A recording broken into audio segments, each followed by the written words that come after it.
Hello everyone, how are you today? I hope everything is well, and I hope you have all had good sleep, good breakfast, a good dinner. Today, I have an interesting topic that I want to discuss about. But before I do, I want to first give a quick little announcement for two things. One, I'm going to be having a short film that I was part of in May 2023 be premiered at the Mayfair Theatre. If you're ever in the Ottawa area, please come by. It's going to be premiered on April 13th. Another thing I would want to announce is that I am working on a musical. I am part of a musical that is being directed by Lost Baggage, amazing company that has been super enthusiastic and very optimistic about production, and I'm humble enough to even be. The show is going to be called Puttin' on the Riz, and it is going to be shown at the University of Ottawa Auditorium in May 31st and June 1st. Now that I've actually said this, let's begin. One of the topics I would like to discuss about is something that I have noticed been brought up, and that is about people who are trying to go and become content creators or social media influencers. Now, this is a very concerning matter because there are people out there who either have been involved in the social media rabbit hole, which is that people who go and gain relevance and a form of fame tend to begin to get caught up in the whirlpool of attention seeking and change of platforms, and generally just doing whatever it is that is trending or looks to be working in their favor for the sake of exposure and revenue. Now, some of the things that I've noticed is pretty interesting to me. There is this one YouTuber named Danny Gonzalez who brings up about a man named Jason Nash that I had watched a video of. Now, I do keep up, I do tend to watch a little bit of Danny Gonzalez's video, and I find his critique and his feedback and his analysis pretty interesting to me and sometimes very valid. And he brought up about how this man named Jason Nash used to be a vlogger and was part of this vlog group that another YouTuber named David Dobrik used to host a lot of. And whenever he would join him, he would get in exchange shout outs and, well, some people would say clout, and he would go and having to allure people towards his channel. Once he went and collabed with him, he would then allure people to his channel and still be able to make revenue through it all, to the point where he got to trying to buy a house in Los Angeles and try to basically, show this form of lavish lifestyle. Now, it's fine for that. Everyone is happy to spend they make, but it becomes a little bit concerning when the platform that you build seems to be going down. And this is what I would want to discuss about. There is this thing I notice with him and other influencers tend to rely on, for instance, TikTok, when going on live and playing certain challenges that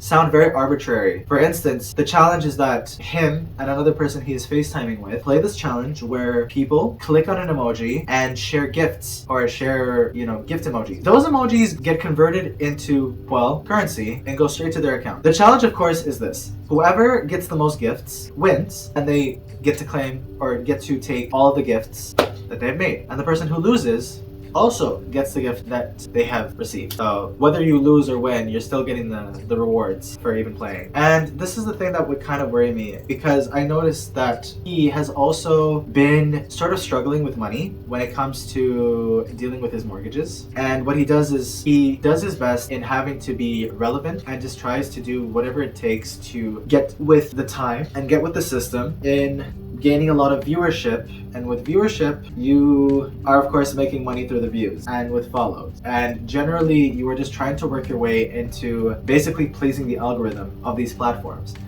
And I even used to listen to another YouTuber now named Court Reezy, who went and brought up about how there was this mom who took her children with her and they were living life on the edge, and she had been trying to chase after this dream of also becoming a media influencer. And she discussed about how she thought of what this whole YouTube lifestyle that she's dealing with, and how at least at any day she could always go back into trying to reach her master's. And that's very good.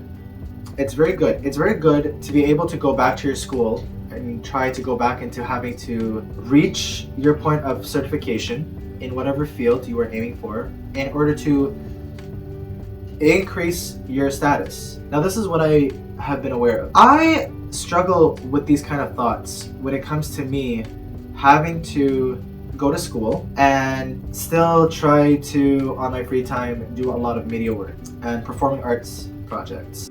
Me even doing YouTube videos, like now. But what I don't know, but what I would think about is, what if, and this is her quote as well, what if all of the platforms appeared? Like, what would happen if YouTube just disappeared? Where do you go from there? If TikTok disappears, where do you go from there? What do you have left of yourself when the platforms that you go to make your revenue crash, deleted, closed down, banned? Even worse, an apocalypse occurs and the internet does no longer exist. What do you have left of yourself?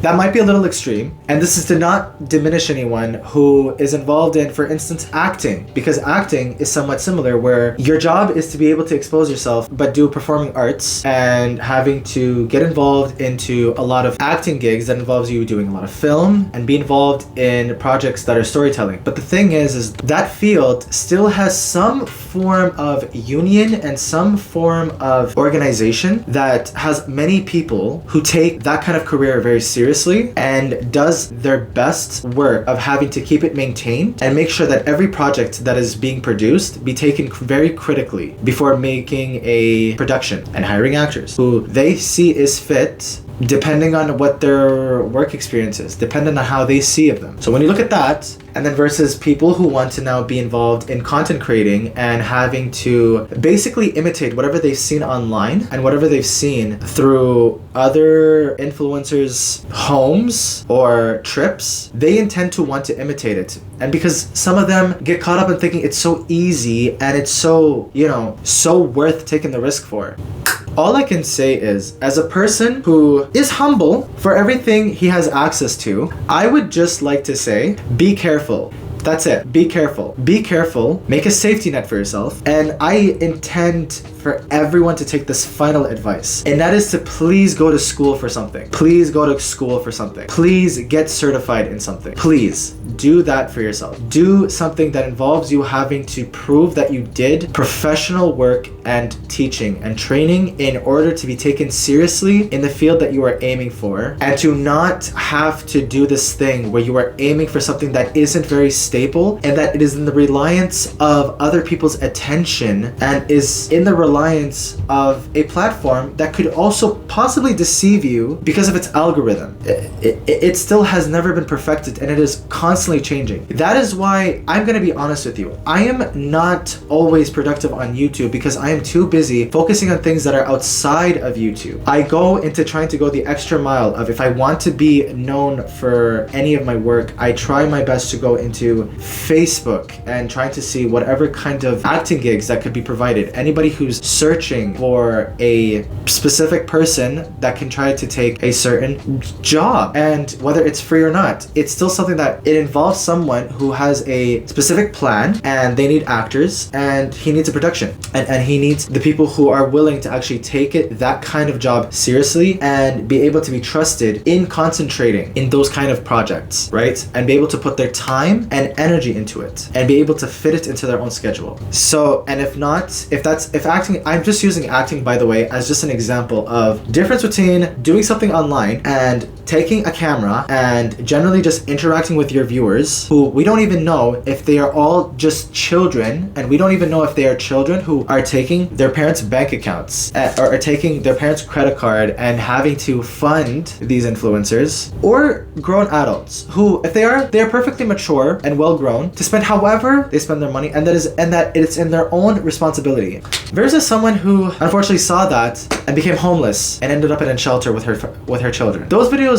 just managed to somehow remind me of what I'm working hard on, and I'm just trying to use myself an example, as it's moments like this is why I'm still trying to go to school, and it's preferably in the science department. And I'm not even going to go into detail about why I'm trying to go into nursing. If you guys are wondering, I've had some struggles lately with my courses, and I'm still looking to even now repeat some and still striving to still get it right until I get in and be able to be reading my qualifications and such. And on the side, I do these things. And I work my hardest to actually keep a balance in between both and still go to my day job. And listen, it is fine if you are trying to be a content creator. You know, everyone, even me, I would love to be my own boss and be able to constantly entertain, for instance, you on this channel, and be able to create my own schedule and never have to share any of my funds, any of the revenue I ever made, unless I've ever had a team come work with me and help me with making faster videos and better edits. But make sure to actually put some sort of a security on the side for you. I chose science because medicine is a demanding job, healthcare is a demanding field, and because it also helps me with learning about myself and learning how I can take care of myself in case I do not have access to professional help, and until I do. Because we live in a time where the healthcare system is sort of in extreme need of fixing and stabilizing because we're very short staffed in nurses and doctors. And so one of my dreams is even to go as further as, if this is ever possible, to be able to create some form of institution or some kind of a project that involves me having to help people get facilitated in graduating in their schooling with an amazing grade and then go forward towards their undergrad. Preferably I would want to, you know, be concerned about people who are in high school and wanting to fix their credits and grades and see what is needed, what kind of attention is needed for it to help them get better, especially for even adults too. Adults that had difficulties in high school when they were much younger, or people who dropped out. There are many reasons. But that's besides the point. Besides the point is if you are one of those who is trying to make it in the social media world and wants to be making a career out of content creating through the internet, I would say, like I said, be careful, go to school, and keep a safety net. And please do not put your children at risk in these matters. You have a responsibility as a parent. You brought them into this world. Figure some way to actually keep a balance in it. And for the mother who did this, I would say nothing but I pray for her. I hope that she can learn from what she did. I understand that she was just trying to chase a dream, and I'm sure all of us in some way have fell into that dream, and that I hope she can get back on her feet and be able to keep a roof over her head, food on her table, and clothes on her back. I am now done. I hope you all have a good night, and please keep it simple.